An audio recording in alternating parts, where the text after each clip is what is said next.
नमस्कार, मी स्वातीज किचनमध्ये तुमचं खूप खूप मनापासून स्वागत। मंचुरियन असो किंवा नूडल्स असो किंवा जे चायनीज पदार्थ असो, त्यासोबत जी चटकदार आणि चमचमीत आपण जो सॉस खातो तर तो म्हणजे शेजवान सॉस। आज आपण आपल्या रेसिपीमध्ये शेजवान सॉस कसा बनवायचा ते बघणार आहोत। तर सगळ्यात अगोदर तुम्ही जर स्वातीज रेसिपी बघत असाल तर चॅनलला सबस्क्राईब करा आणि लाईक करा। चला तर मग पटकन रेसिपीला सुरुवात करूया।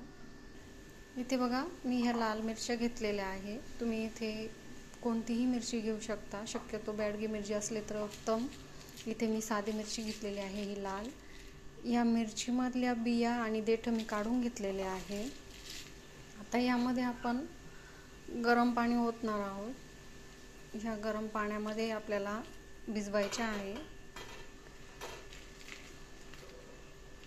जास्त नाही, 10 ते 15 मिनिटं याला आपण भिजवून घेऊया। तोपर्यंत आपण दुसरी तयारी करून घेऊया। हे बघा, आपल्या ह्या मिरच्या आता इथे अशा भिजलेल्या आहे। आता याला काय करूया, ह्या पाण्यातून काढून घेऊया आणि याला मिक्सरच्या भांड्यामध्ये काढून घेऊया।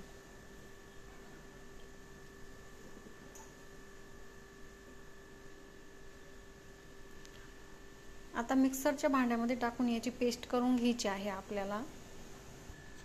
आता पेस्ट करताना थोडंसं आपल्याला पाण्याचा वापर करायचा आहे। आपण ह्या मिरच्या भिजत घातल्या होत्या, ते पाणी आपण घेऊ शकतो। 2-3 चमचे ते पाणी टाकायचं आहे आणि आता याची छान आपण पेस्ट करून घेऊया।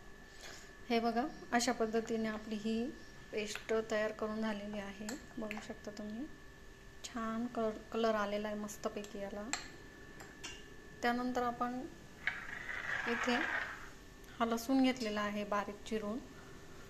त्यानंतर 1 वाटी लसूण घेतलेला आहे, तर त्याच्यात थोड्याशा कमी प्रमाणामध्ये इथं आल्याचे बारीक तुकडे करून घेतलेले आहे मी। आणि इथे आता कढईमध्ये आपण तेल गरम करत ठेवूया। आता इथे बघा, हे आपलं तेल गरम झालेलं आहे। याच्यामध्ये आपण लसूण टाकूया।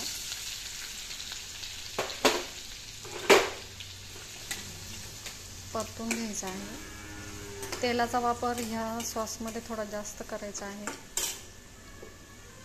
याला चांगलं परतून घेऊया। त्यानंतर याच्यामध्ये हे आपण जे बारीक केलेले आल्याचे तुकडे आहेत ते टाकूया।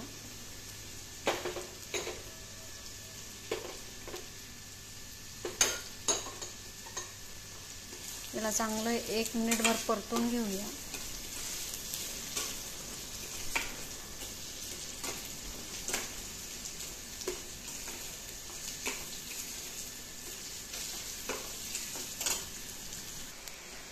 आता इथे बघा, हे आपला आला आणि लसूण चांगला परतून झालेला आहे, 1 मिनिटभर परतून घेतलेला आहे।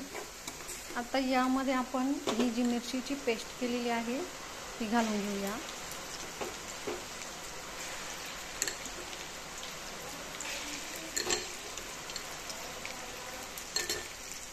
याला परतून घेऊया।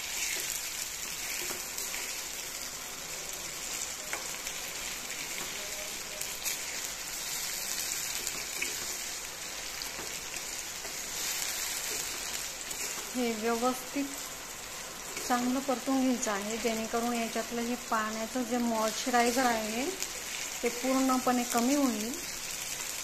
पाणी याच्यातलं कमी झालं तरच हा आपला शेजवान सॉस जास्त काळ टिकेल। हे बघा, छान याला परतून घ्यायचं आहे।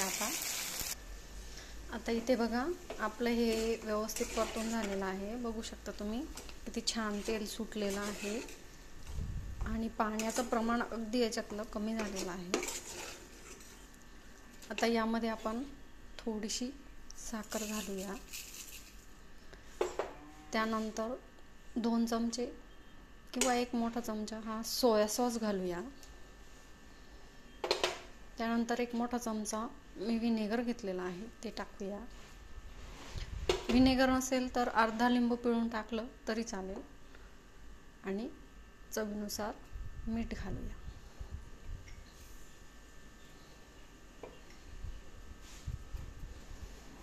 मिठाचं प्रमाण थोडंसं जास्त ठेवायचं आहे, कारण चायनीज पदार्थांमध्ये थोडं मीठ जास्त असतं। आता याला चांगलं मिक्स करून घेऊया। आता हे छान आपलं मिक्स झालेलं आहे. यावर आपण आता थोडा वेळ झाकण ठेवून घेणार आहोत. चला तर मग याच्यावर आपण झाकण ठेवूया आणि 5 मिनटं याला शिजू देऊया. हे बघा, घरच्या घरी अगदी सोप्या पद्धतीने आणि कमी साहित्यामध्ये आपला हा चटकदार असा चमचमीत शेजवान सॉस तयार झालेला आहे. बघा तुम्ही, किती छान याला कलर आलेला आहे, सुंदर झालेला आहे.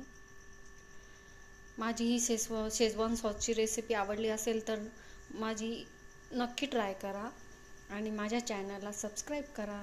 सगळ्यात महत्त्वाचं, खात राहा, स्वस्त राहा आणि मस्त राहा. थँक्यू.